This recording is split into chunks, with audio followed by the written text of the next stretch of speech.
বিসমিল্লাহির রহমানির রহিম। ভিডিওটি শুরু করার আগে ছোট্ট একটা অনুরোধ।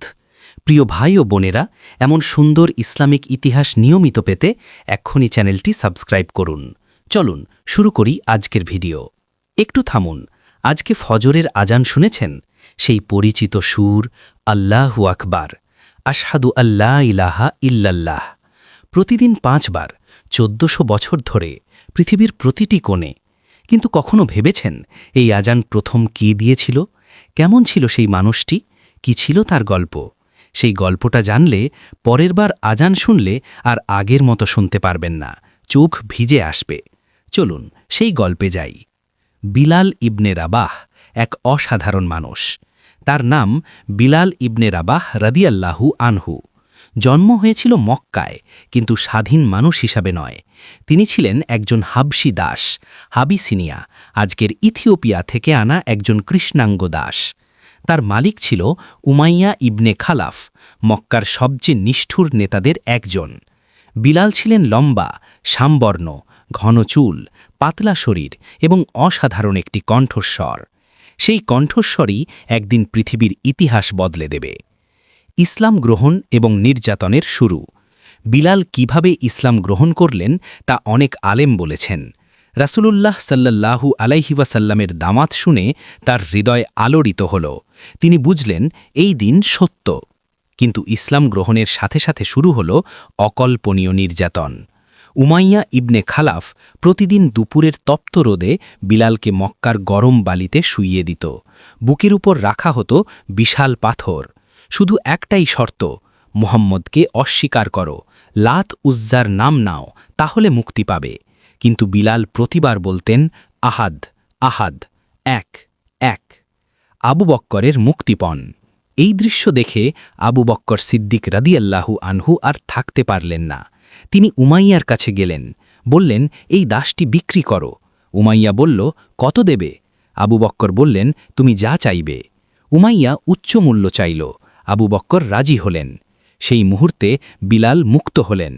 রাসূলুল্লাহ সাল্লাল্লাহু আলাইহি ওয়াসাল্লাম বললেন, আবু বক্কর, আমাকেও তার মুক্তিপণে অংশীদার করো। আবু বক্কর বললেন, ইয়া রাসূলাল্লাহ, আমি তাকে শুধু আল্লাহর সন্তুষ্টির জন্য মুক্ত করেছি। আজানের পটভূমি কিভাবে এলো? মদিনায় হিজরতের পর মুসলমানদের সামনে একটি সমস্যা দেখা দিল। নামাজের সময় হলে মানুষকে কিভাবে ডাকা যাবে? কেউ বলল ঘণ্টা বাজানো হোক, যেভাবে খ্রিস্টানরা করে। কেউ বলল শিঙ্গা বাজানো হোক, যেভাবে ইহুদিরা করে। কেউ বলল আগুন জ্বালানো হোক। রাসূলুল্লাহ কোনোটাই পছন্দ করলেন না। তখন সাহাবী আবদুল্লাহ ইবনে জায়েদ রদিয়াল্লাহু আনহু স্বপ্নে দেখলেন একজন মানুষ একটি বিশেষ ভাষায় ডাক দিচ্ছেন। সেই ডাকের কথা রাসূলুল্লাহকে জানালেন। রাসূলুল্লাহ বললেন, এটি সত্য স্বপ্ন। তারপর বললেন, বিলালকে শেখাও, কারণ তার কণ্ঠস্বর তোমার চেয়ে উঁচু। প্রথম আজান, সেই ঐতিহাসিক মুহূর্ত।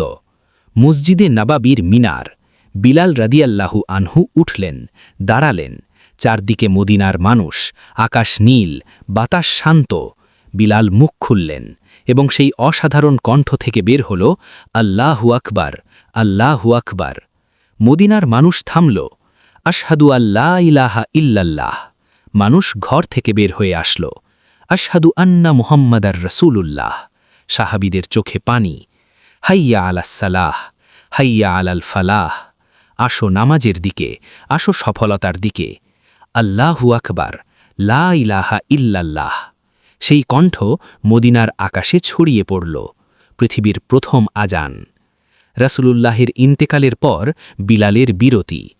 রাসূলুল্লাহ সাল্লাল্লাহু আলাইহি ওয়াসাল্লামের ইন্তেকালের পর বিলাল আর আজান দিতে পারলেন না, কারণ আশহাদু আন্না মুহাম্মাদার রাসূলুল্লাহ বলার সময় কণ্ঠ ভেঙে যেত, চোখ দিয়ে পানি পড়ত। তিনি আবু বক্কর রাদিয়াল্লাহু আনহুকে বললেন, আমাকে মাফ করুন, আমি আর পারব না। তিনি চলে গেলেন সিরিয়ায়, আল্লাহর পথে জিহাদে। সেই শেষ আজান, কান্নার গল্প। একবার উমর রাদিয়াল্লাহু আনহু সিরিয়া সফরে এলেন। মানুষ অনুরোধ করল, বিলালকে একবার আজান দেওয়ান। বিলাল রাজি হলেন, মিনারে উঠলেন, শুরু করলেন, আল্লাহু আকবার। মদিনার স্মৃতি এলো, রাসূলুল্লাহের মুখ মনে পড়ল, আশহাদু আন্না মুহাম্মাদার রাসূলুল্লাহ। কণ্ঠ ভাঙল, কান্না এলো। নিচে উমর কাঁদছেন, সাহাবীরা কাঁদছেন, পুরো মদিনা কাঁদছে। এটাই ছিল বিলালের শেষ আজান। শেষ কথা, আজকে যখন আজান শুনবেন মনে করবেন সেই মানুষটির কথা, যে মানুষটিকে গরম বালিতে শুইয়ে পাথর চাপা দেওয়া হয়েছিল, যে মানুষটি তখনও বলেছিল আহাদ আহাদ। সেই আহাদ থেকেই এসেছে আল্লাহু আকবার, সেই কণ্ঠ থেকেই এসেছে পৃথিবীর প্রথম আজান, এবং সেই আজান আজও চলছে প্রতিদিন 5 বার পৃথিবীর প্রতিটি কোণে। বিলালের আজান থামেনি। আল্লাহ আমাদের সবাইকে আজানের মর্যাদা বুঝে নামাজ আদায় করার তৌফিক দান করুন। আমিন।